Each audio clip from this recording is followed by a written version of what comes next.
I feel like it's really important to understand where your Aries whole sign house is, because all this is happening with the eclipse, and we're going to definitely talk more about that because whoa.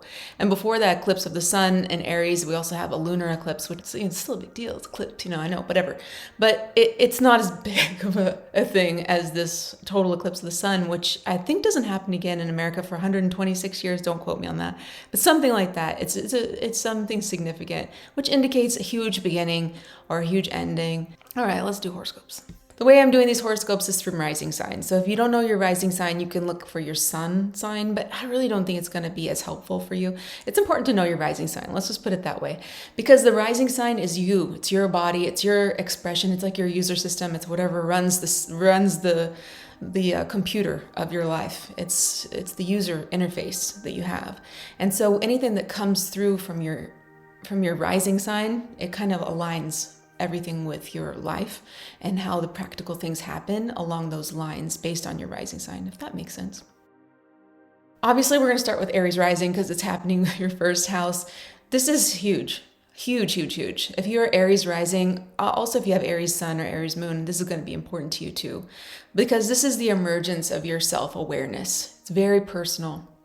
Aries Rising, though, this is your body. This is coming through in your persona, how people see you, how you present yourself. It's your expressive personality, first house stuff. And this one is just so personal. It's about huge change. So we're thinking about that Aries, Chiron, Mercury, North Node thing happening, self-identity, the wound. A lot of times Aries rising people have such an expression that's so bold and beautiful and courageous. And a lot of times it's not respected by the world. Like people want to quiet you down and put you in a little bit of a less energetic space. And maybe that's wounded you in the past. And it could be time to look into that and see if it's real for you. If you really need to express a little bit more of who you are, look into that deep, dark, truthful mirror and find some things, some new levels of yourself to explore. Let it go. Let yourself be free. Expand it. I think of Aries as the Big Bang. It's like, wow, it's all this energetic. And when you try to close it up and contain it in Aries rising or in Aries sun, Aries moon, it's just, you can't keep that in a jar for long. It's going to explode. And it'll go better if you open the jar yourself, let yourself out. Computer always says, would you like to update? Or the phone, would you like to update? This is what's happening. You're getting a user system update. And you can choose how you want that to be. It's you. It's all about you. It's the I am energy. Go out into the world and express yourself. Pisces rising, you have Aries in your second house, which is the theme of identification with the material reality of life, your possessions, your resources. Not only that, but second house is your self-worth. Like, what do you value? You could be finding new opportunities for making money, or it can be representing an ending of some sort of your material attachments, a readjustment of how you feel, a self-identity with your things, like removing that. Well, who are you if you don't have that car? Who are you if you don't have that house? Who are you if you don't have those kind of clothes? Like releasing that. It could be a change in your earning or spending behaviors. And also the second house represents what you put into your body. It's a body house. It's the embodied, very material house. And so you may be thinking about what you're ingesting, your food, your drinks, your meds. Aquarius rising, this is coming into your third house. The third house is things that you're familiar with, like your drive to work, that drive, or the drive to the grocery store, that drive. But something around like your neighborhood or your sangha, the people that are in your groups that are like friends that are very close, almost like family, your extended family, your siblings, something like that. Something around that is going to be changing. It could something be changing in your neighborhood or your community groups, whatever groups you're identified with, you might be rethinking, because this is about identity, right? And this is a mental space, a mental activity where you're really going to be thinking a lot about it and communicating about it. Also, third house is networks, exchanging information, making new connections. It represents the internet communities that you're in and you're participating in as well. You may be thinking about expressing yourself on the internet as well. Yeah, so this is going to give you a nice sextile energy to your rising sign. So it could be very supportive to your personality to make this self-identity change in your way that you communicate in your local environment. Capricorn Rising, fourth house. This is a deep dive into your private self, your psychological foundations, your family connections, family karma, your physical home, the home that you live in. Something could be changing there. Something could be major ending, major beginning, or you may be starting to not identify as much with that family karma. A lot of times family puts us in a place of the past, or like a middle child or whatever, and you're always that middle child. Or if you were a troublemaker when you were a kid, you're always going to be treated like a troublemaker, even if you're a saint now, something like that. Just be like, no, I'm not that anymore. I'm going to release that. That's the identity wound that we're talking about.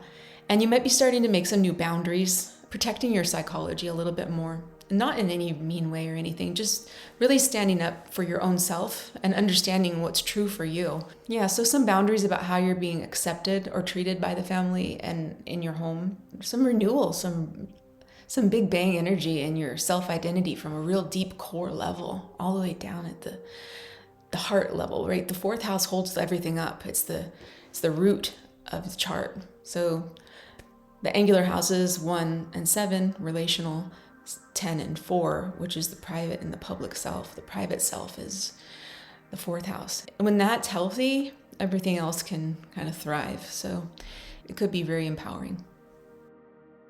Sagittarius Rising, fifth house. Now, fifth house is a beautiful house. It's a very nice house. You have a very nice house in Aries. It's the house of bliss, the fifth house, and that's an activated place for you. So your creativity, your self-expression, that's fifth house stuff is what you do for fun and joy and pleasure.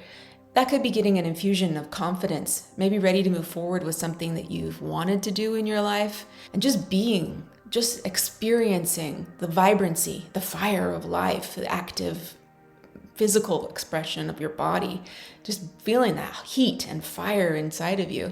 And it doesn't have to be about making money or anything like that either. It's like a lot of times we think, I'm going to do these things that are my hobbies and I have to try and make money from it. No, you don't. You can just do things for sake of bliss, for the sake of being happy and enjoying your life. Fifth house stuff is what it is for you. So this is a passion.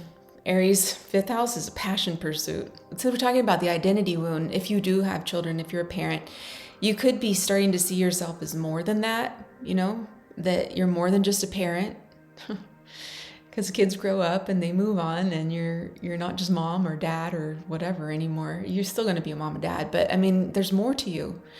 So this is a house also, fifth house is also a house of risk-taking. So you might be ready to make some moves to not be holding back on your expression, your self-expression, your creativity, and your joy.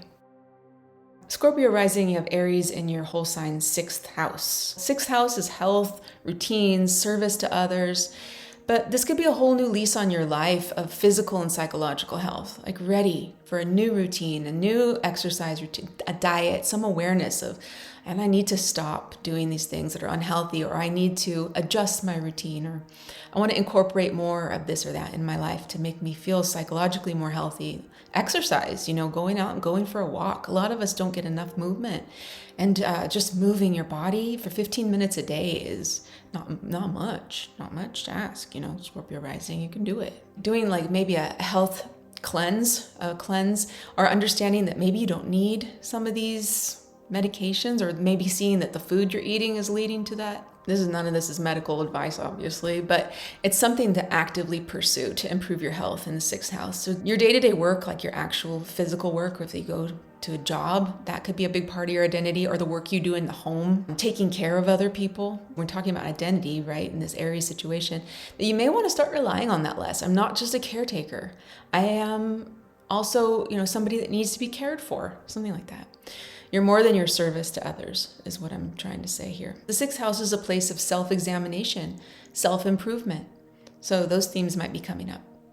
Libra Rising, you have Aries in your whole sign, seventh house. So this is about relationships, one-on-one relationships. Your husband, your wife, your mate, your business partners, your therapists, your clients, if you have clients. All these things are going to be on the table for new beginnings and some endings. Rethinking your part in those interchanges, right? That's always a theme for Libra with the Aries in your seventh house. Do you need to be a little bit bolder than so accommodating? Are you using your partner or your one-on-one relationships as a major element of your identity? Like, are you identified as, in the old days, you'd used to write a letter to somebody or something like that. And if you were the wife, you would write Mrs. John Smith or whatever it was. You didn't have your own identity, partner identity. Libra wants to balance. You want to balance, you want to harmonize. That's all beautiful. But sometimes in partnerships that can get really unbalanced when one person is continually compensating in the compromise to the other for balance. And I'm guessing it's you. But with Aries in your seventh house, you need to be a little more bold. Start thinking about your needs, what you want in your life, in your relationships, and work towards figuring that out a little bit during this time. Virgo Rising, you have an Aries 8th house. And so that means 8th house is one of those more tricky ones, a little more challenging ones. It means that you're going through a lot of transformation. A lot is happening for you right now.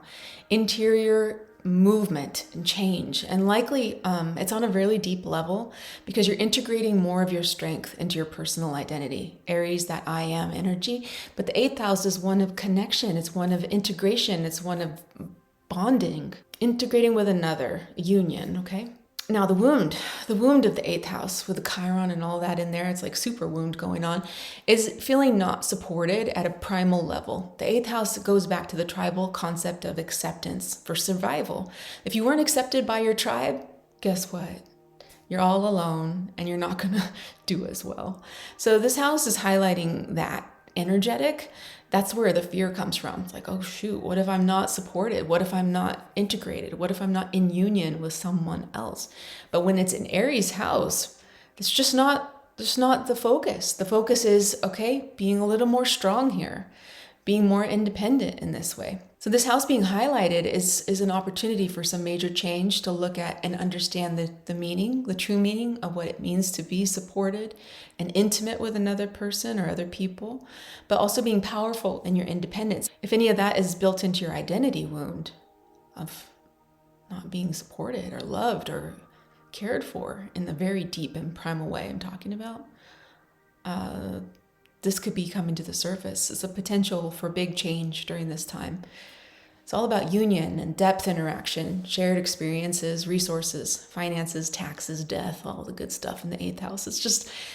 It's a very psychological house. So you could be looking into understanding those ideas too, looking more deep into your self-identity through psychology, 8th house. Leo Rising, you have an Aries 9th house.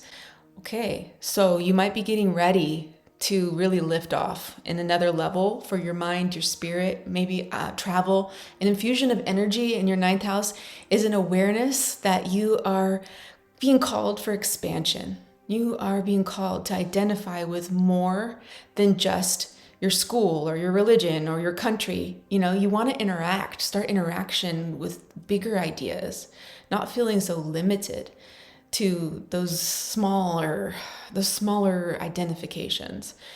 The 9th house asks you to explore, get in touch with things that are completely unfamiliar.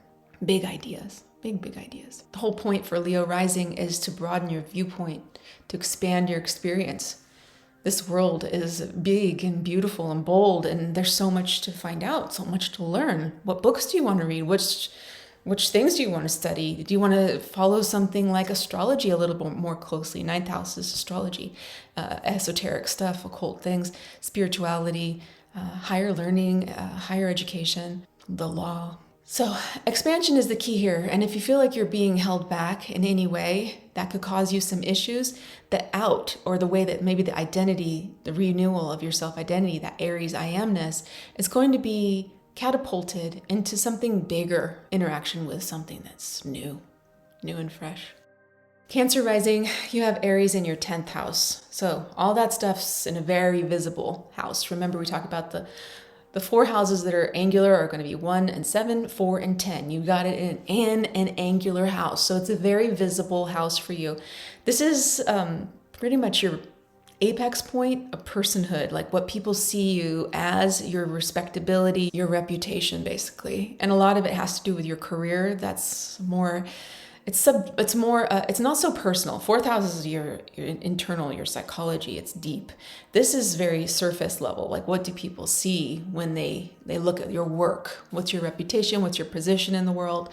The 10th house has to also do with authority figures. So you might be ready to break away from those limitations, or maybe aggressive people in the past that have wounded you and made you feel like you couldn't do something, like you couldn't express yourself in this very outward, because Cancer rising, maybe is a little more sensitive in general, but that Aries 10th house is there's passion and there's power in your expression out into the world, like what you do to make the world action go on. That's what your 10th house is. So part of that identity wound that could be getting rewritten is to release maybe some people that were in authority over you and their opinions or the way they made you feel. Start to really rethink it and replay it in your mind. Become your own authority, I think, is what needs to be happening, so that you can be bold, you can be strong, you can be successful in your career, and really, really start moving forward in the way that you've always wanted to in that area of life. Gemini rising, you have Aries in your 11th house. The 11th house is the counterpart to the 5th. 5th is bliss, that's for personal expression. The 11th is communal bliss, communal self-expression. What can we do together with our alliances that have shared hopes, dreams, wishes? This is how you share your best self. It's for the world. And you might have been burdened by people who were supposedly your alliance members, but maybe the vision didn't really align. And so that hurt or it stung. And maybe you are ready to make some new friends, new people that share the same dream as you. And the concept here of self-identity is maybe identifying too much with your groups, your friends, your alliances, the things you do with other people. I think this is a very supportive energy for you to be more bold, to be more strong, to look deeply into ways to connect with other people, to get your message out, to get your joy out, to get your I amness out into the world, but with other people, sharing that. 11th house is some higher ideal that you're going to be happy to actively work for. So I'll keep that in mind. Taurus rising, you have an Aries 12th house. With Uranus traveling through your first house since 2018, there's a lot of change that's been going on for you personally. And this 12th house being activated, 12th house is, one of the quote unquote bad houses because it's just too complicated for most people to see the beauty in it. It's deep. You have to travel into the wilds of your spirit to truly understand it. And sometimes you have to feel a little bit alone. You're feeling a little bit alone in this way. But the 12th house activated for all this Aries energy, it can help you reach a transcendent point where the answers are starting to come through. Like, who am I now? With Uranus still traveling through your first house, who am I?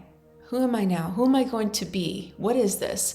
And the Aries in the 12th is that drive to understand your collective soul ideas, the bigger, spiritual 12th house stuff, devotion to higher ideals. But with Aries, it's like push, push, push. You can really go for it to figure this out if you want to. It can be an active pursuit.